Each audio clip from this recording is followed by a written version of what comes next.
Fevralın 22-sində Sabunçu rayonunun Bakıxanov qəsəbəsində bir yerdə yemək yemiş 4 dost evlərindən ölü halda tapıldı. Ekspertizanın rəyindən sonra onların 4-ünün də tibbi spirtdən zəhərləndikləri bəlli oldu. Bu hadisənin ertəsi günü paytaxtda daha 15 nəfərin tibbi spirtdən zəhərlənərək ölməsi faktı aşkarlandı. Amma bu da son olmadı. Fevralın sonuncu günündə eyni səbəbdən daha 2 nəfər həyatını itirdi. Son bir ayda Bakıda 20-dən çox şəxsin tibbi spirtdən zəhərlənərək ölməsi bütün diqqətləri bu mövzuya yönəltdi. Mediaya açıqlanan məlumatdan bəlli oldu ki, həmin şəxslər etil spirti, daha dəqiqi Starlux markalı gigiyenik vasitəni daxilə qəbul etdikdən sonra həyatlarını itiriblər. Prokurorluq əməkdaşları tərəfindən məhkəmə tibbi eksperti və kriminalistin iştirakı ilə hadisə yerlərinə və meyitlərə baxış keçirilib. İş üçün əhəmiyyət kəsb edən maddi sübutlar, o cümlədən daxilə qəbul edilməsi qadağan olunan, tərkibində 75 və 95% spirt olan gigiyenik vasitənin boş şüşələri və qida qalıqları götürülüb, müvafiq ekspertizalar təyin olunmaqla digər zəruri istintaq hərəkətləri icra edilib. Hadisə yerlərində aşkar edilən gigiyenik vasitələrin və etil spirtinin satış nöqtələrindən də nümunələr götürülüb.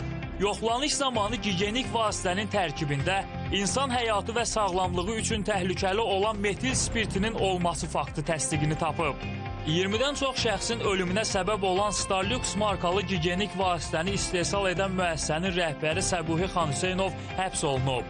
Baş verən son ölüm halları göstərdi ki, aptekdən tibbi spirt alarkən belə son dərəcə diqqətli olmaq lazımdır.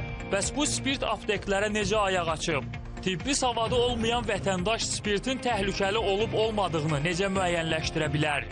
Spirt və digər tibbi vasitələrin keyfiyyətinə necə nəzarət olunur? Bu məsələdə aidiyyəti qurumların üzərinə hansı məsuliyyət düşür? Bugün sabahı saxlamadan bu və digər suallara aydınlıq gətirməyə çalışacağıq.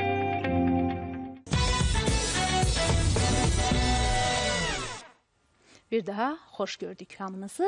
Sabaha saxlamadan ölümə səbəb olan spirtlərdən danışacağıq. Hansı təhlükə ilə üz-üzəyik sualına cavab axtaracağıq və təbii ki, bu müzakirəmizdə sizin də fikirlərinizi, suallarınızı, eləcə də təkliflərinizi gözləyərək müzakirəmizə başlayacağıq. Qonaqlarımızı sizə təqdim edirik. Bakı Şəhər Prokurorluğunun Prokurorluqda İstintaqa Nəzarət Şöbəsinin rəis müavini İlkin İsmailov. Millət vəkili Müşfiq Məmmədli. Vəkil Emin İsayev. Toksikoloq İsmail Əfəndiyev. Əczaçı Müşfiq Hüseynov. Gəlin biz dərhal toksikoloq fikri alaq ki, nə baş verib ki, nəticə belə olub? Təxminlər nə deyir, elm nə deyir?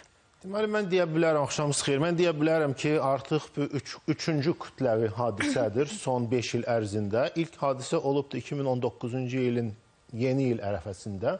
Hansı ki, insanlar gedirdilər müxtəlif şadlıq evlərinə, restoranlara, orada bahalı içkilər sifariş ediblər və ondan sonra, bir müddətdən sonra ağır metanolla zəhərlənmə diaqnozu ilə daxil olmuşdular xəstəxanaya. Araşdırma aparıldı, həmin sex aşkar olundu, qapandı.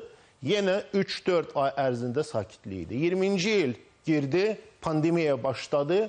Çoxlu miqdarda müxtəlif antiseptik məhlullar apteklərə buraxıldı və yenə də Novruz bayramı ərəfəsində kütləvi ikinci dalğa gəldi. Yenə də 20-25 nəfər bir həftə ərzində dünyasını dəyişib həmin etil spirtinin əvəzinə satılan ağır metil spirtdən intoksikasiya. Və yenə də istintaq aparıldı, tapıldı həmin sex, bağlandı və yenə də sonra 5 il ərzində bir dənə də hadisə olmayıbdır. Bir şey də deyə bilərəm ki, Azərbaycan müstəqillik qazanından sonra 30 il ərzində bu hadisələr ümumiyyətcə olmayıbdır və son 5 ildə bu təkrar onları təkrarlanması isə bir şey mən bir mütəxəssis kimi narahat eləyir. Burada farmakoloq da onu dedi ki, burada həmin qara bazara, həmin sexə, həmin saxta məhsulları hazırlanan sexlərə bu məhsul hardan gəlir? Yəni ki, hansısa mənbədən gəlir ki, ondan sonra onu etil spirtlə adı ilə, dezinfektant adı ilə ya da hansı sexdə saxta içki, araq istehsal etməklə o həmin deməli insanlara çatır və ondan sonra ağır zəhərlənməyə baş verir. Bir mənalı olaraq onun tərkibində metanoldur. Yəni heç bir etil spirt yoxdur. Əksinə mən deyə bilərəm. Etil spirtlə eyni gündə, eyni dəqiqədə metil spirt içəndə onların bir-birinə əks təsiri var və zəhərlənmə daha yüngül keçər. təmiz metil spirti isə hətta bir qurtum, 2 qurtum nəinki korluğa, həmçinin də deməli orqanizmdə turşu qələvi mübadilələrin pozulması nəticəsində çox ağır koma və ondan sonra ölümə gətirib çıxardır. Və biz burada bunu görürük. Bu da bir mənalı bizə göstərir ki, həmin etil spirt adı ilə satılan məhsulların tərkibində zəhər metil spirt olmuş. Ödə bir məqama da mən toxunmaq istəyirəm ki, siz heç vaxt bilməyəcəksiniz ki, bu etil spirtdir, yoxsa metil spirtdir. Çünki onların rəngi eynidir, içəndə ilk ərəfədə, əksinə indi salamat çıxan xəstələrlə danışanda sual verdim ki, yaxşı, siz hiss eləmədiniz ki, bu etil spirtdir. Deyir, doktor, xeyr, bu onun dadı da yumşaq idi, ilkin saatlarda mən özümü tam normal hiss eləmişəm, amma sonra artıq bu zəhərlənmə baş verəndə problem ondadır ki, bizdə orqanizmdə cəmi bir ferment var, o zəhərli spirtlər və etil spirtinin mübadilə üçün, o da alkoqol dehidrogenazı. Onun təsiri altında bir nəticəsində axırda su ilə hava gedir və ən ağır etil spirtlə olsa, lor dildə paxmel deyirlər, baş ağrısı, ürək bulanma, qusma. Burada isə birbaşa qarışqa aldehidə çevrilir, o qarışqa aldehid bütün insan orqanizmi məhv edir. Metil spirt üçün ölüm dozası 30 millidirsə, etil spirt üçün 96% spirtdir, üzr istəyirəm, 400 millilitr. Yəni ondan 10 dəfə, 12 dəfə çoxdur. Yəni 400 millilitr təmiz riski daha azdır deyirsiniz. Riski də azdır. Əgər həqiqətən, əgər bu təmiz etil spirtsə, tibbi spirtsə, yəni hətta onu içsəz, düzdür, əlbəttə bu araq deyil, yəni ki, pişivod, bitki spirt deyil, lakin zəhərlənmə verə bilər, amma ölümlə nəticələr. Təsadüfən hansısa bir etil spirti hazırlananda metil spirt o dərəcədə ki, zəhərlənmə versin, əmələ gələ bilməz.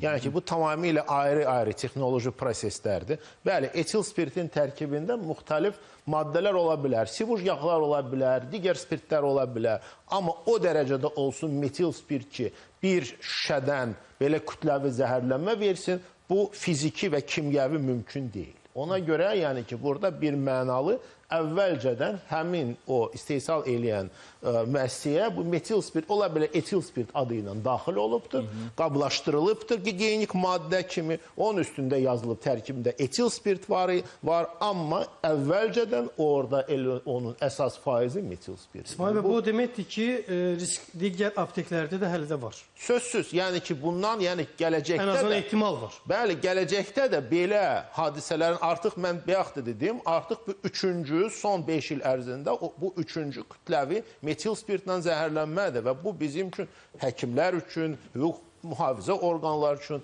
və s. O hamısı bir həyəcan siqnalı olmalıdır ki, biz maksimal olaraq profilaktik tədbirlər görək ki, növbəti dəfə belə addım. Əlavəniz var? Mənim əlavəm var, yəqin ki, xəbərləri siz də izləyirsiniz və görmüşsünüz ki, qardaş Türkiyədə son həftə ərzində yüzlərlə insan həmin metil spirtdən dünyasını dəyişibdir və zəhərlənib ölübdür. Yəni ki, bu, təəssüf olsun ki, bu problem tək Azərbaycan üçün aktual deyil. İnkişaf olunan ölkələr, Avropa ölkələrdə, Baltika ölkələrdə hər il yüzlərlə belə hadisə olubdur. Yəni ki, nə qədər biz özümüzü qorusaq, nə qədər qanun sərt olsa, yenə də bu ehtimal var, bu zəhərlənmələr təkrar olunacaq. Burada bir məqam var ki, həm də səhiyyə sistemi buna hazır olmalıdır. Yəni bu zəhərlənmə üçün xüsusi bir antidot var, onun adı fomipizoldur. Təəssüflər olsun ki, Azərbaycana bu fomipizol ithal olunmur və apteklərdə onun satışı yoxdur. Yəni, indidən həmin profilaktik, qabaqlayıcı tədbirlər görmək lazımdır ki, növbəti dəfə belə bir hadisə üzə çıxsa, biz də səhiyyə sistemi ona hazır olaq ki, və bütün ilkin səhiyyə ocaqları, təcili yardım, ixtisaslaşdırılmış şöbələr həmin dərmanlarla təchiz olur. Doktor, bəs spirtin rəngli olması, gigiyenik vasitələrin rəngli olması, bu məsələ istədir sizlə münasibət olaraq. Bu həmin o insanları ehtiyatlı olmağa vadar edəcəkmi? Təəssüf olsun ki, siz ona denaturasiya deyirlər. Yəni ki, süni şəkildə həmin spirt tərkibli olan maddələrə ya onun dadını dəyişdirən acı maddələri qatırlar ki, onu içmək mümkün olmasın. Ya da hansısa süni rəng qatırlar ki, onu belə çəkindirsin. Amma təəssüf olsun ki, yenə də bu müəyyən, həm də yəni ki, qanunvericilik müəyyən qaydada bu təmzilməməlidir. Yəni bu da problemləri tam həll eləmir deyirsiniz ki, Yəni ki, 100% problemlər həll olunmur. Artıq təhlil onu göstərir ki, əgər 3-cü dəfə belə kütləvi zəhərlənmə 5 il ərzində Azərbaycanda olubsa, ehtimal var ki, hansısa bir təkrar belə hadisələr Doktor, bir qədər olsun. əvvəl nümunə çəkdiyiniz ölkələr vardı. Bilirsiniz, onlarda həmin o rəng dəyişmə tətbiq olunubmu? Yox, orada əsas zəhərlənmə saxta içkilərdəndir. Viski, araq və s. Yəni ki, onların dükanlarda satılan içkilər... Bizdə də bir müddət əvvəl məntəqələr aşkarlanmış. Bəli, bizdə də aşkar olunubdur və yenə də sabahları bu dəfə həmin metil spirt bazara bir gigiyenik vasitə kimi gəlib çıxıb. Heç kəs qarantiya verə bilməz ki, növbəti dəfə bu saxta bir içki, alkoqol, viski, araq və digər yolu ilə, bir yer adı ilə yəni ki, bazara çıxarılmasın. Ona görə yəni ki, bu dəfə hazır olmaq lazım. Doktor, istəyərdik o tamaşaçılarımızın suallarını, narahatlıqlarını ümumiləşdirək və sizdən cavab alaq. Əgər sadə bir məqsədlə,